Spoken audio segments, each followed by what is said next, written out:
Hello students, chapter का हमारा एक नया टॉपिक है। चैप्टर वही है, बात को थोड़ा आगे बढ़ा रहे हैं। हमें डायमेंशनल एनालिसिस के आधार पर, विश्लेषण के आधार पर किसी सूत्र को प्राप्त करना है, किसी सूत्र को प्रूफ करना है। आपने फिजिक्स में डेरिवेशंस किए होंगे फॉर्मूले के, वही डेरिवेशन यहां पर है on the basis of the dimensional analysis। बस हमें एक बात मालूम होनी चाहिए कि जिस सूत्र को हमें प्राप्त करना चाहते हैं, जिस फॉर्मूले को हम प्रूफ करना चाहते हैं, उस फॉर्मूले में जो फिजिकल क्वांटिटी है, जो भौतिक राशि है, वो किन किन भौतिक पदों पर निर्भर करती है, बस हमें ये मालूम होना चाहिए। फॉर एग्जाम्पल, थोड़ा ध्यान दीजिएगा। जैसे हमने फॉर्मूला लिखा k equal to half M D square.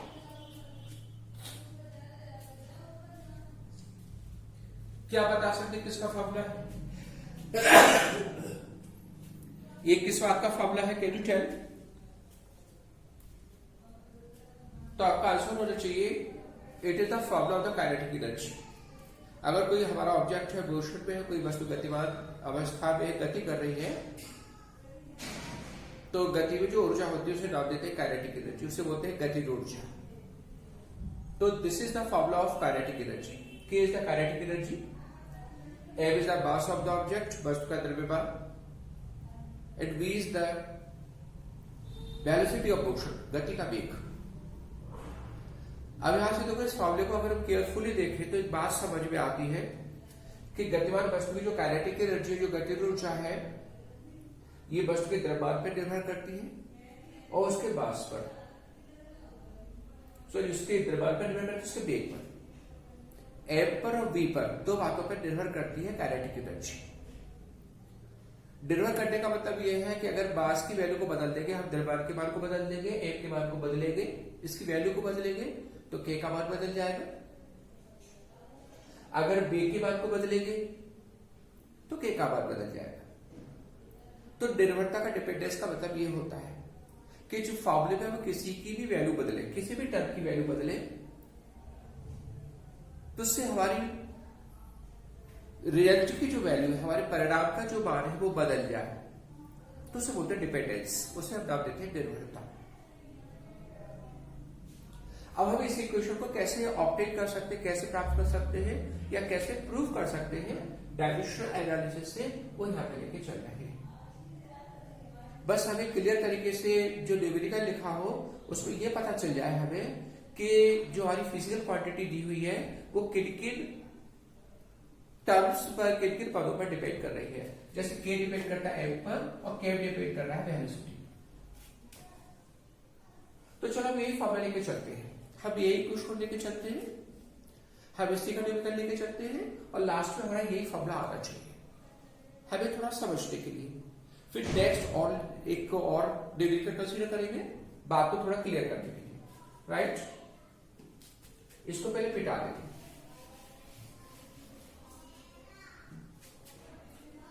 Question कुछ ऐसा लिखते हैं, किसी गति पर वस्तु की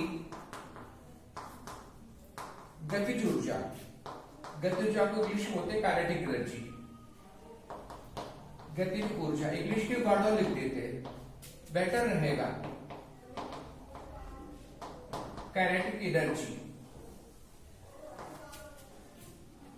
के लिख लिया, वस्तु के द्रव्यमान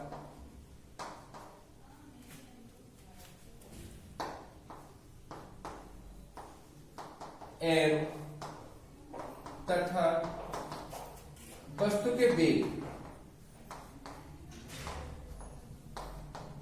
v पर निर्भर करती है। सवाल पढ़ते पढ़ते आप समझ जाओगे कि कौन किस पर निर्भर कर रहा है, राइट। विश्लेषण से विश्लेषण कह लो या बीबी सूत्र कह लीजिए।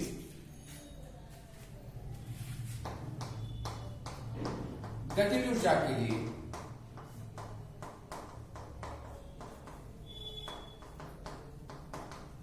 सूत्र स्थापित कीजिए।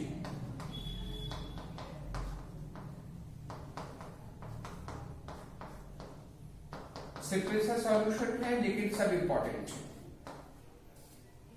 हमें यहां पर फॉर्मूला लाना है और डायमेंशनल एनालिसिस का हमें यूज करके कैसे करें सॉल्यूशन। तो देखो कौन सी भौतिक राशि किस पर निर्भर कर है, हमारा काइनेटिक एनर्जी के निर्भर करती है, किस किस पर निर्भर कर रही है, एक तो द्रव्यमान m पर, दूसरा वेग v पर। सवाल में क्लियर लिखा हुआ है जो काइनेटिक एनर्जी है वो डिपेंड करती है मास ऑफ द ऑब्जेक्ट, वस्तु के द्रव्यमान पर और वस्तु के वेग पर। तो जिस जिस पर निर्भर करती है उसको हमने इधर लिख लिया, के को हमने लेफ्ट साइड में लिख लिया। ये हमने लगा दिया निर्भरता का निशान, जिसे आप प्रोपोर्शनलिटी का साइड भी कह सकते हैं। के एंटरवर्पाती एम और वी पर। लेकिन एक बात आप ध्यान दीजिएगा, जैसे हमारे के निर्भर कर रहा है एम के ऊपर, बी के ऊपर, लेकिन सिंगल सिंगल पावर के ऊपर निर्भर कर ये कोई जरूरी नहीं है। ये कोई जरूरी नहीं है। वो द्रव्यमान की किसी घात पर निर्भर कर सकता है, वेग की किसी घात पर निर्भर कर सकता है, अभी हमें नहीं पता। इसके लिए घात लगा लेंगे, ए पे पावर ए लगा लेंगे, बी पे पावर बी लगा लेंगे, और अगर कोई तीसरा पद होता तो पावर लगा लेंगे सी। तो ये हमारा पहला काम होगा, पहला स्टेप होगा। हर एक न्यूमेरिकल को करने का तरीका यही होगा, सबसे पहले हम लेफ्ट में वो भौतिक राशि लिख लेंगे जो डिपेंड करेगी, जिसके लिए हमें फॉर्मूला लाना है, और जिस जिस पर डिपेंड करेगी उन्हें हम राइट साइड में लिख लेंगे, गुणा के रूप में लिख लेंगे, और फिर घाते लगा लेंगे। पहली पे घात अब ए लगा लेंगे, दूसरे पे घात बी लगा लेंगे, अगर तीसरा होगा तो घात सी लगा लेंगे। ज्यादा से ज्यादा तीन ही भौतिक राशि आपको दे रखी होगी, उससे ज्यादा नहीं, क्योंकि अगर चौथी भौतिक राशि भी दे दी तो डायमेंशन से हम उसे प्रूफ नहीं कर सकते। तो इसकी मैक्सिमम लिमिट है कि हमारी जो डिपेंडेंस होनी चाहिए, हमारी जो निर्भरता होनी चाहिए, तो अधिक से अधिक 3 पदों पर। सेकंड स्टेप हमारा क्या होगा, तो देखो पहले हमने निर्भरता का निशान लगाया।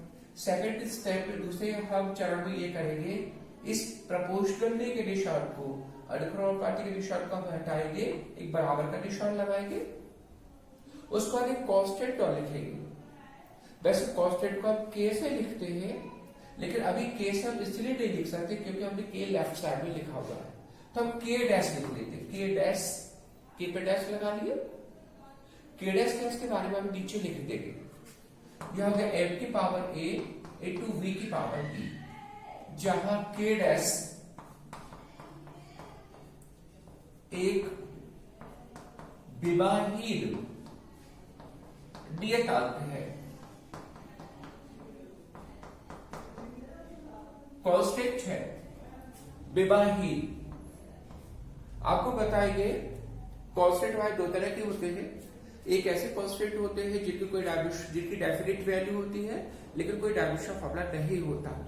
जैसे कोई भी न्यूमेरिकल वैल्यू लेके चले, 2 ले लिया, 3 ले लिया, 4 ले लिया, तो इनकी एक वैल्यू तो होगी लेकिन इनका कोई मात्रक नहीं होगा, इसका कोई डायमेंशन फॉर्मूला नहीं होगा। तो हमारे जो ऐसे कांस्टेंट्स होते हैं उन्हें बोलते हैं डायमेंशनलेस, विवाहित नियतांक। और कुछ ऐसे कांस्टेंट होते हैं, कुछ ऐसे निश्चित मान होते हैं जिनकी वैल्यू भी होती है, मान भी निश्चित होता है, और उनका डायमेंशन फॉर्मूला भी होता है। फॉर एग्जाम्पल, जैसे आपने कभी कैपिटल जी के बारे में सुना होगा। कैपिटल जी को बोलते सर्वाधिक गुरुत्वाकर्षण नियतांक, यूनिवर्सल ग्रेविटेशनल कांस्टेंट।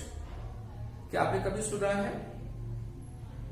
इसकी डेफिनेट वैल्यू होती है, निश्चित मान होता है 6.67 इंटू 10 की पावर माइनस के 11। इसका अपना डायमेंशन फॉर्मूला भी होता है जो हमने आपको बताया होगा। तो ये भी तो कांस्टेंट हो गया। तो कांस्टेंट दो तरह की हो गई, एक वो जिनके डायमेंशन फॉर्मूला होते हैं, एक वो जिनके डायमेंशन फॉर्मूला नहीं होती। तो हमने वो लिखे जिनका डायमेंशन फॉर्मूला नहीं है, सिर्फ न्यूमेरिकल वैल्यू होगी। तो हमारे होगा सेकंड स्टेप। हमारा तीसरा स्टेप क्या होगा, हर एक स्टेप को भी ध्यान रखना है। तीसरे स्टेप में हम हर एक टर्म के, हर एक भौतिक राशि का लिखेंगे डायविशन फॉर्मूला, द्वितीय सूत्र लिख देता हूं प्रत्येक का, एक वर्ड लगा लेते प्रत्येक का।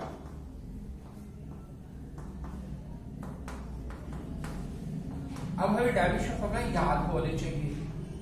आपको याद है इस काइनेटिक एनर्जी का, ऊर्जा का क्या डायविशन फॉर्मूला होता है? काइनेटिक एनर्जी हो चाहे कोई भी एनर्जी हो, ऊर्जा है तो ऊर्जा का डायविशन फॉर्मूला क्या होता है? क्या आपको याद है? ऊर्जा का डायविशन फॉर्मूला होता है L/T/2। क्या तो सर हमें कुछ याद नहीं है, आप ही बताते चले जाओ। कोई बात नहीं, शायद कभी याद होगे, वो टाइम आएगा जब आपको फिजिक्स एकदम परफेक्ट हो जाएगी और सब कुछ जैसे पूछेगा शायद ऐसे आप आंसर दे सकते हो, पर ऐसा दिन आ सकता है।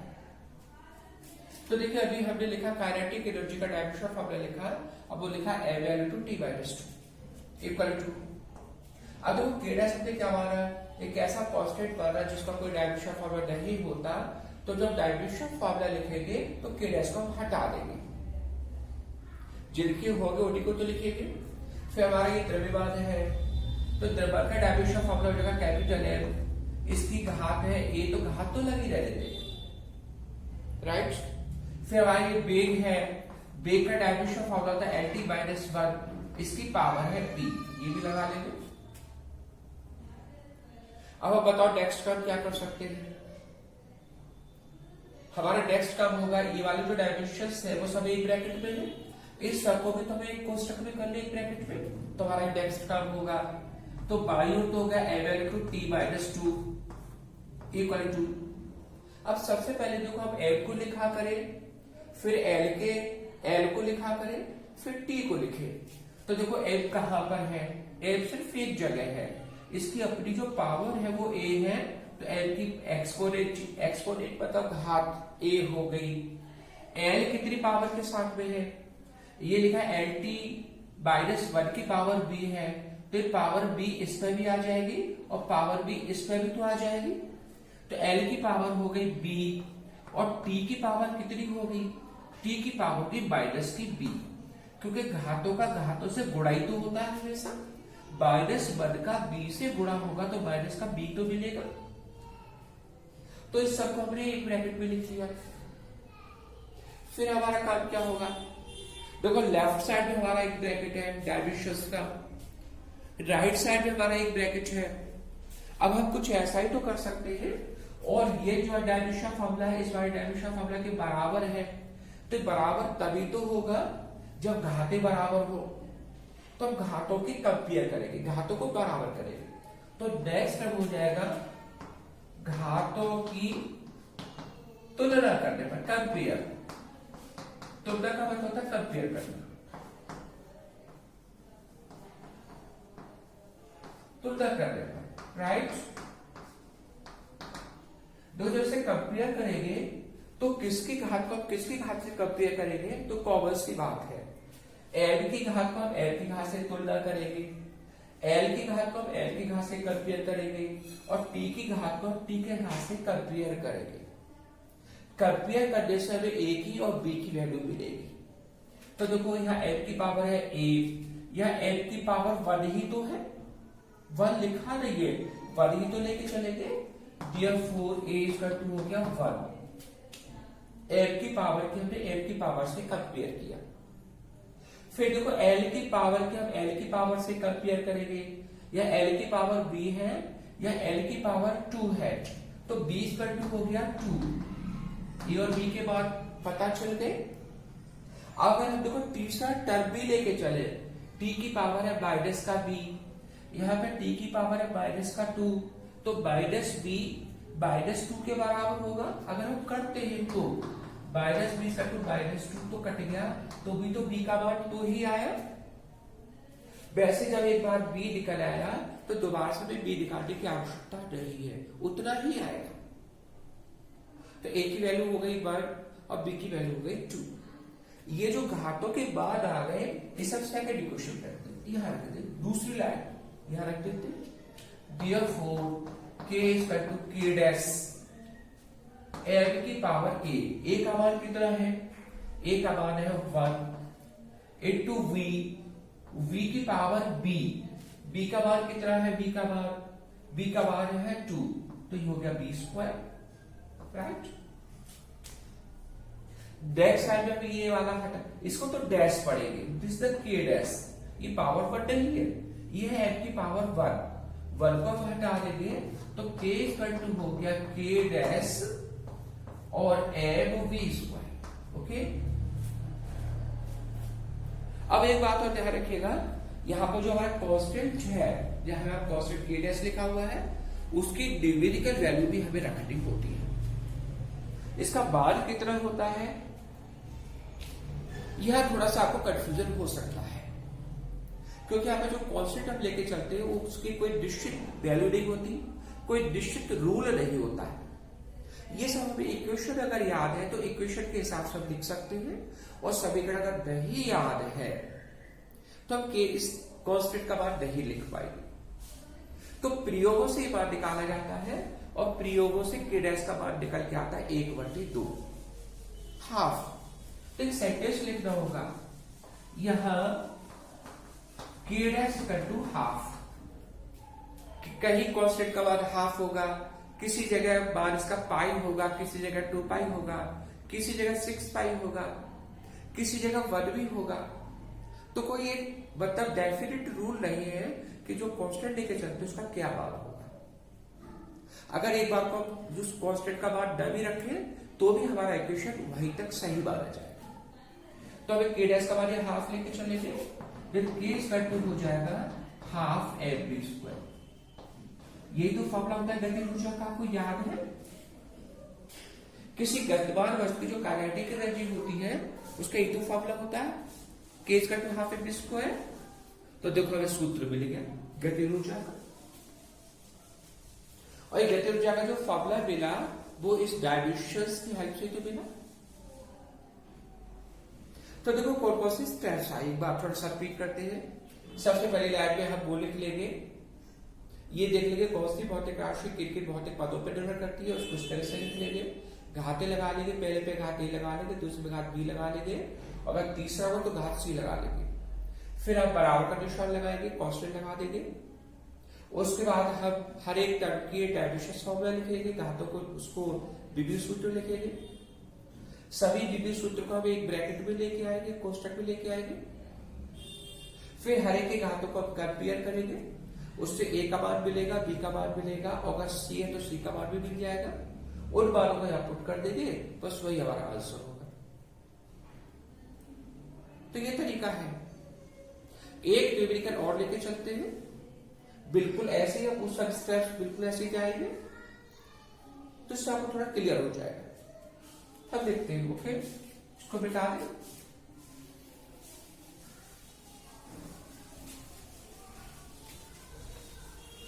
इसको मिटा रहे हैं, राइट। आपको अगर कोई फॉर्मूला मालूम है तो बताओ, उस फॉर्मूले पे हम कोई सवाल करें या अपने बल से लेके कोई चले, तो आप मन में कह रहे हो आप अपने बल से ही ले लो, हमें कुछ याद नहीं है, क्योंकि लॉकडाउन में हमारा माइंड ही लॉक हो गया है। कोई बात नहीं, कोई बात नहीं, आपके दिमाग की फ्रीक्वेंसी बढ़ेगी, रैपिडली बढ़ेगी, एकदम से माइंड इतना शार्प हो जाएगा कि आप इमेजिनेशन मतलब उसकी कल्पना ही कर सकते, ऐसा होगा। वो समय जल्दी ही आने वाला है। चलिए सेकंड न्यूमेरिकल लिखते हैं। आर त्रिज्या की वृत्ताकार पथ पर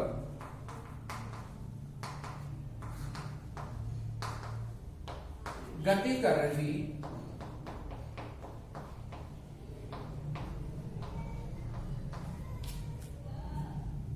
एक द्रव्यमान की किसी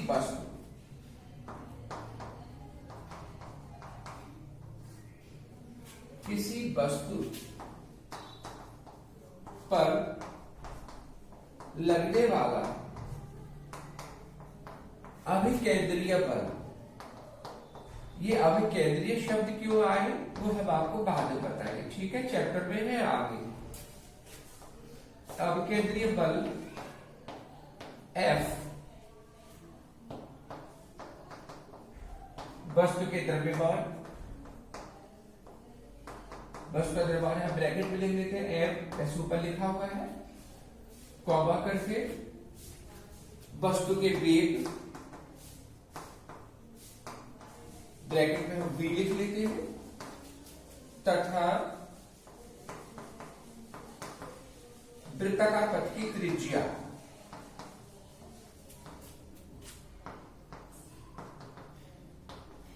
ऊपर r लिखा हुआ है, ब्रैकेट में r लिख लेते हैं, पर निर्भर करता है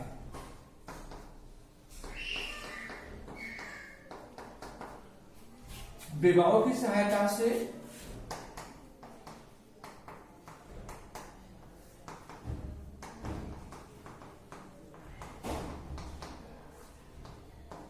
समीकरण प्राप्त कीजिए। समीकरण लिख लो या सूत्र लिख लो, सूत्र प्राप्त कीजिए, राइट।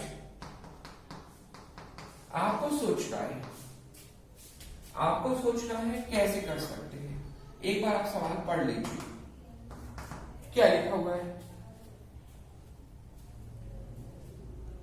ये लिखा है आर त्रिज्या के वृत्ताकार पथ पर कोई वस्तु है, द्रव्यमान की वस्तु है, वो घूम रही है, परिक्रमण कर रही है,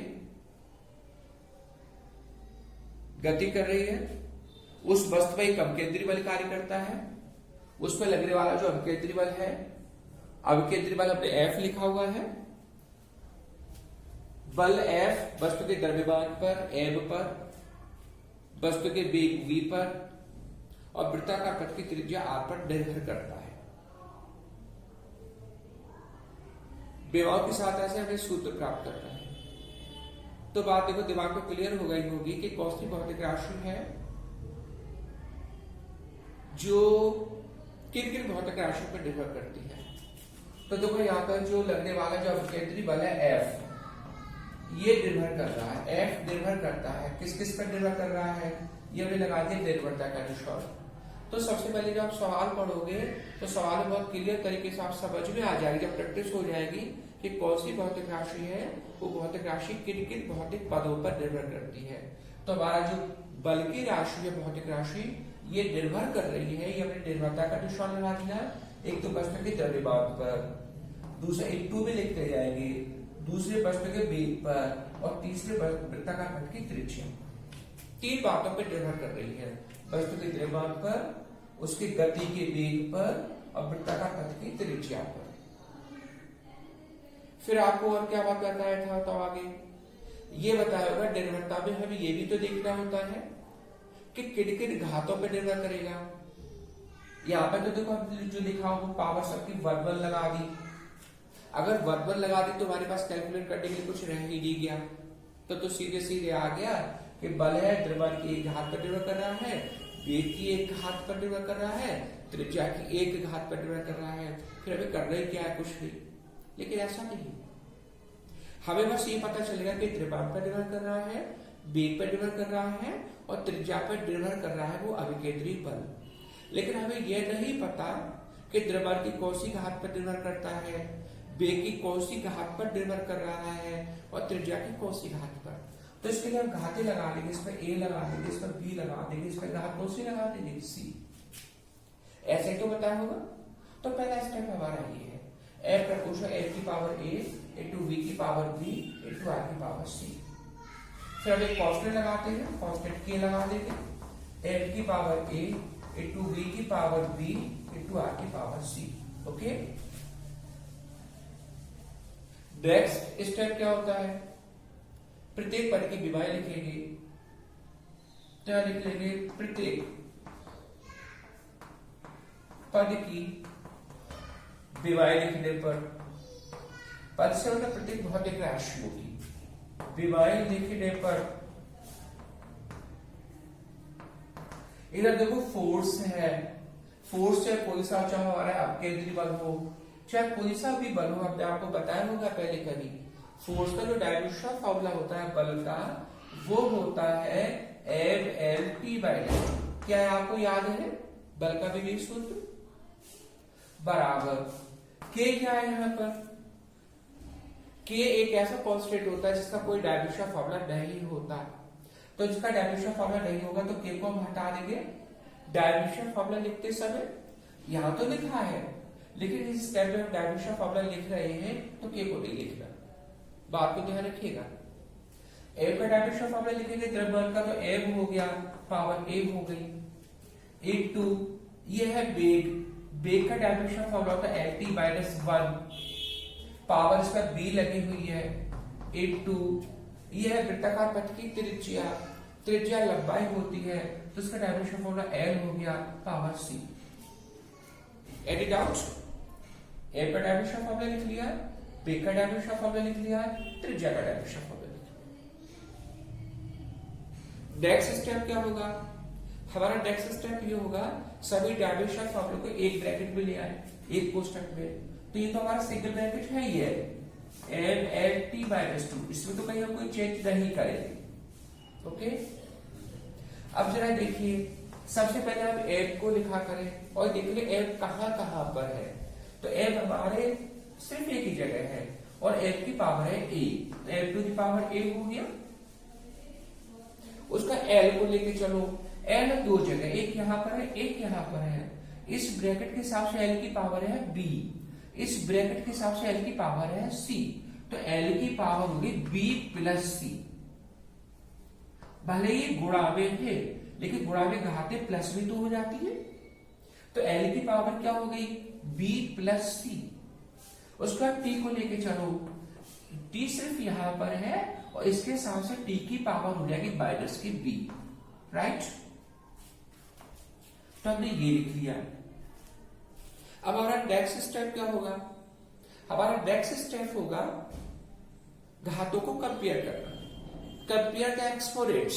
नेक्स्ट स्टेप लिख देते हैं, कंपेयर द एक्सपोनेंट्स। एक्सपोनेंट को बोलते हैं घाते। इंग्लिश बहुत ज्यादा जरूरी है।